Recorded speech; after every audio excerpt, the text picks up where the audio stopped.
Hello and welcome. Today, a deep dive into your CoCo's keyboard. We'll talk about the ROM routine that BASIC uses and that you could use to pull your keyboard, and reasons why you might not want to do that. We'll talk about everything involved with talking directly to the hardware to access the keyboard yourself and not use that routine. We'll talk about some of the quirks of PEEK 65280 and how the joystick buttons could interfere with your job trying to talk to the keyboard. We'll talk about how the peripheral interface adapter organizes the keyboard into a matrix and how you pull and query that matrix row by row, column by column. And no, we're not going to make any cheap jokes about the matrix. We're not going to talk about how I can't tell you about the matrix, you have to see it for yourself. Or, yeah, you want the red pill, you want to take the... Those are too easy. There will be no cheap references to the movie The Matrix here. This is a serious, interesting, informative video that doesn't resort to cheap, silly humor and dumb references to movies.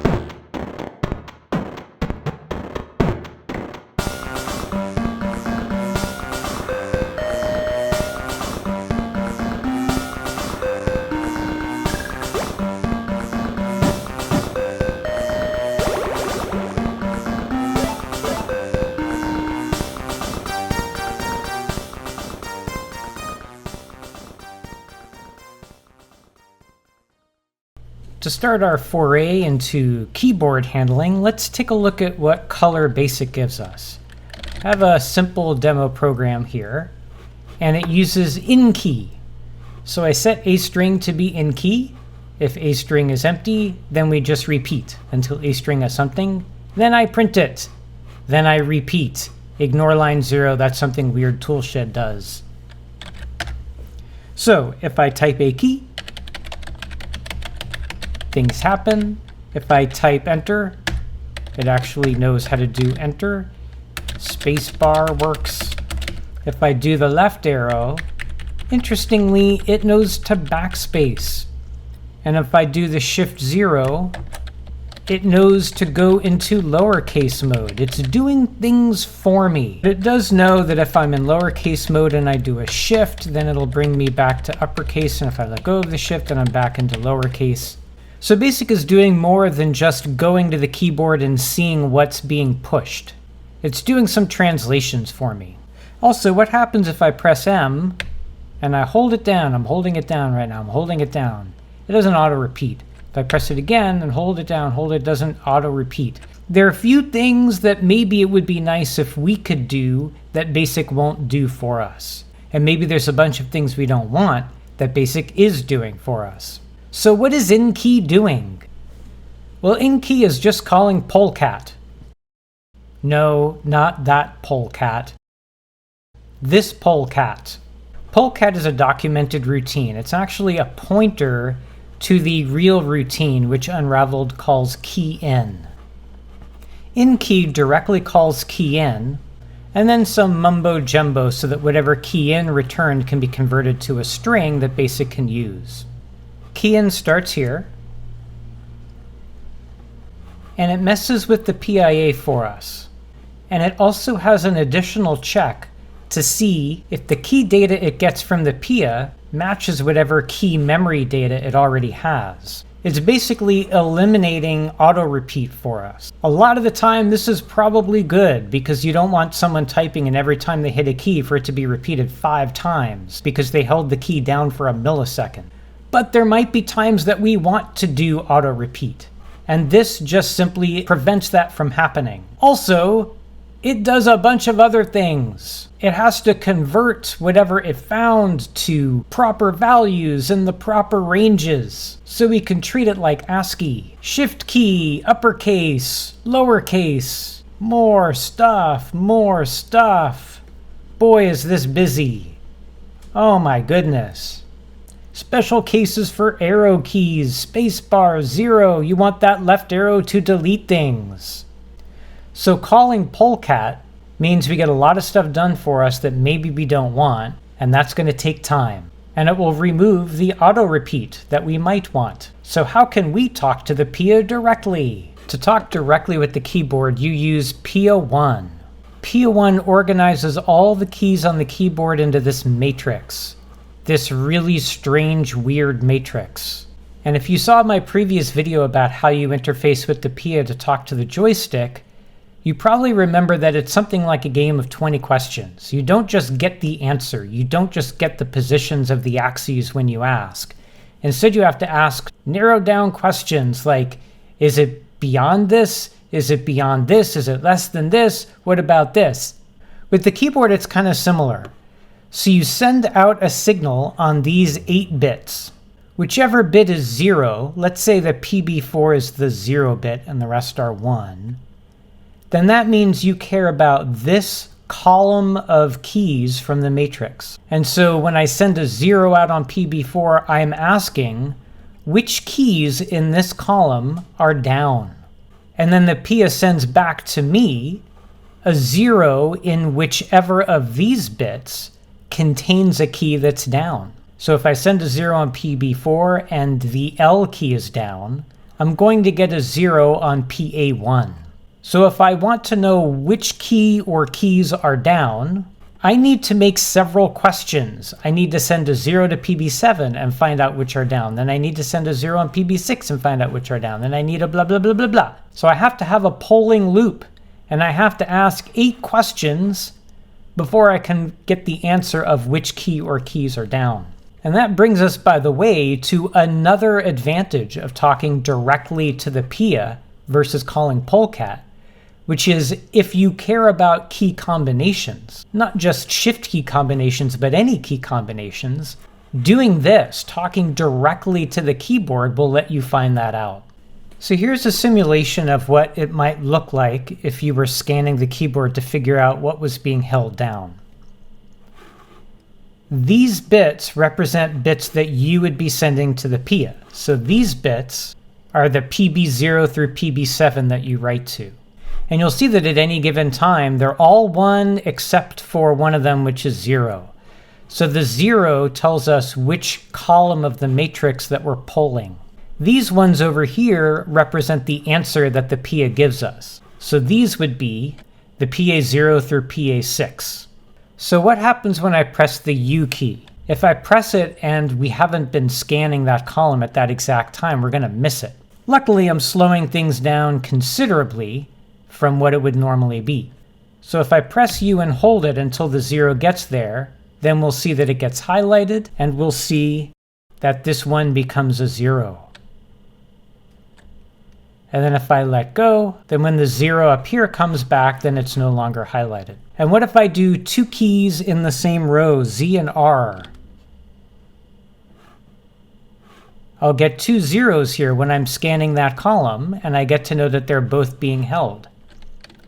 What if I hit 2 keys in different rows? How about a G and a C? Depending on where the scan is, one of them is going to show up before the other one. And you'll see this turns to 0 whenever the G column and then whenever the C column gets hit. And if I do 2 totally separate columns, let's say B and 5, then you'll see we get zeros when we're scanning the appropriate column for the appropriate key. So already I have the capability to do multiple key combinations and auto repeat, because I'm talking directly to the keyboard. Also notice there's no 2 different versions of each letter, one lowercase and one uppercase. Now it's all on us. If I want to know whether I'm in uppercase mode or lowercase mode, I've just got to remember that. And if I want to know if the shift key is held, I've got to scan for both the shift key and whichever other key might be held at that time. We've got other keys here that we can play with, like break. So as opposed to basic, which is just going to break out of the program, I can just look here myself. I've got the clear key, I've got the enter key, and if I wanted to do shift 0 to go into lowercase mode, I would just have to check for that myself. Now we can rerun this in more of a real-time version. The value that slows things down happens to be at 3FD1. So I can just poke a 1 there. And now, as you can see, it's going very fast. The video memory is having a hard time keeping up with where everything is. So if I start typing, I will see them highlighted immediately. And if I hold a bunch of keys down and all the cool stuff, and you can see on the left-hand side how they shimmer into zeros for whenever something is actually down. All right, so let's go over the code. What is actually required to do this polling ourselves? And by the way, I'll mention that this keyboard visualizer is available for download. If you check the description, you'll find a link for it. We start by initializing the screen, which just draws the parts of the screen that don't change. So that will include these blue bars and a bunch of spaces and this title up here. And that code's here, pretty boring. And then in a loop, we call do scan and repeat. Do scan and repeat. So let's take a look at that. Do scan, by the way, is its own loop. So do scan will run through every column and then highlight whichever key from that column is down. And then we'll just do another loop scan. This is the number that we send out on the PBs on PO1. And you'll see we have a 0 in the high bit and then 1s in all the other bits. So we're going to start by scanning the leftmost column. X points into a table of VDG bytes. These are the bytes that we're going to display on the video memory, either highlighted or not, depending on what's being held down. So in this table, it takes 4 bytes to describe what should happen in that part of the matrix. So for example, this very first entry represents the shift key. So the first 2 bytes represent what should happen when it's not highlighted. So 19.8, that's what we're seeing here, byte 19, byte 8. And then SH, capital, represents what happens when it's highlighted. So if I were to press it, that's the S and H ASCII codes. So for a lot of the time, we don't really need 2 characters, so we just fill stuff in with the space character. So for example, the next one down is the /. And so when that's not highlighted, those are the bytes. When it is highlighted, those are the bytes. Not highlighted, yes highlighted. So each of these lines represents 1 column. So depending where our polling is, we're going to have a pointer to the proper column that we're polling. Now, just to be clear, no one in their right mind would code all of this up just because they wanted to scan the keyboard. All of the stuff that I'm showing you is just for the sake of the visualizer, to make it clear as you're running the app what is happening. So X points to that first column. We store it here in this variable to remember. And then we point Y into the screen buffer for the first column. Next, we take our A value and we turn that into a series of VDG bytes so that we can display 0, 1, 1, 1, 1, 1, 1, 1.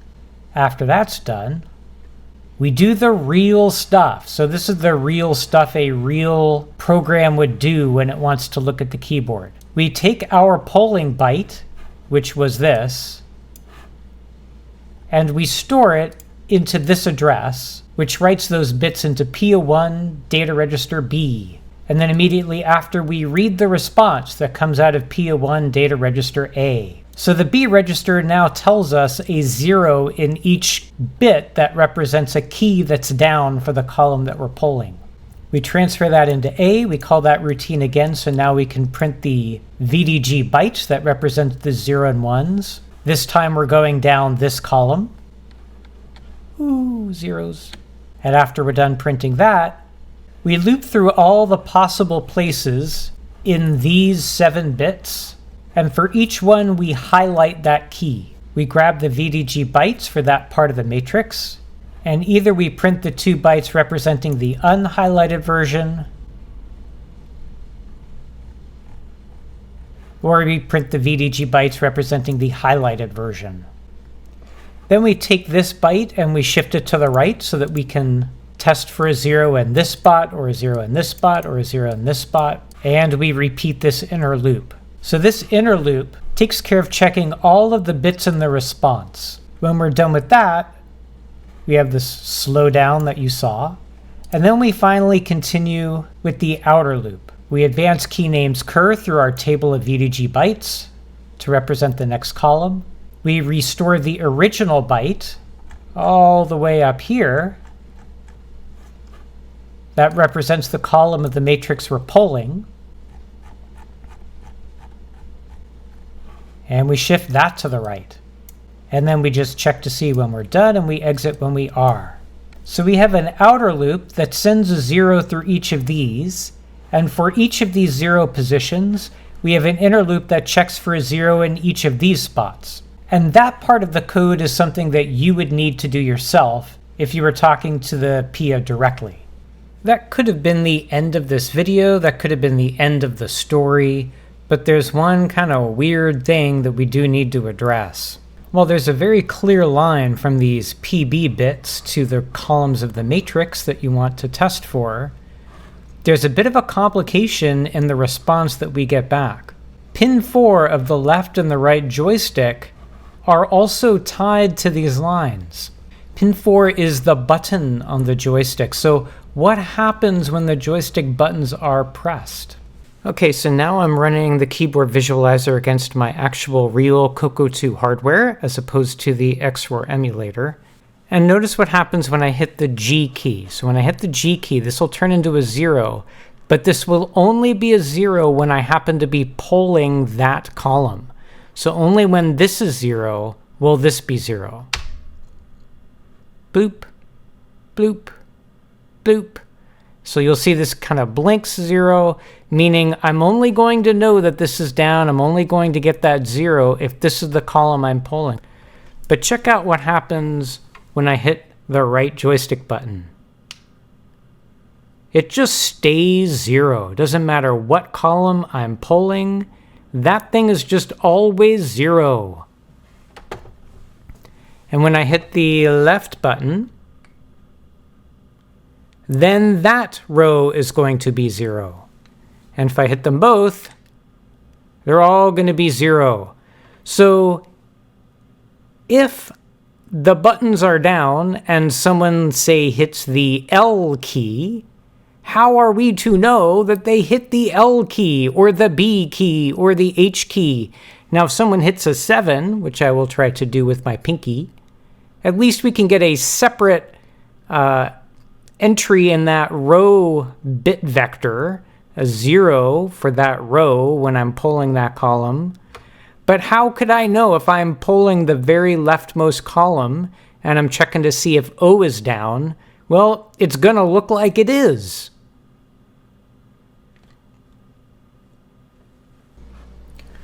So let's look at this from the other angle. This is a simple basic program that I commonly use just to test joysticks, especially if I'm connecting them to an emulator and I want to make sure I have it configured properly. And you'll see after we print the positions of the axes, then we print peak 65280. Any CoCo basic programmer will recognize that as how you get the button. So if I play with the joysticks, those top 4 numbers change. The bottom number changes too. You might recall from your basic programming days that checking the joystick button usually means checking for 2 possible values. All right, so let's hit the buttons. So now it's either 254 or 126. And if I do the left button, it's either 125 or I guess that's all. Oh, maybe this stick changes it. Yeah, 125 or 253. And if I do both, then it's 252 or 124. That's complicated enough, but what if I hit the O key? Oh, did you see a change? What about the G key? Oh, that was 254 for a second. That was 254 for a second.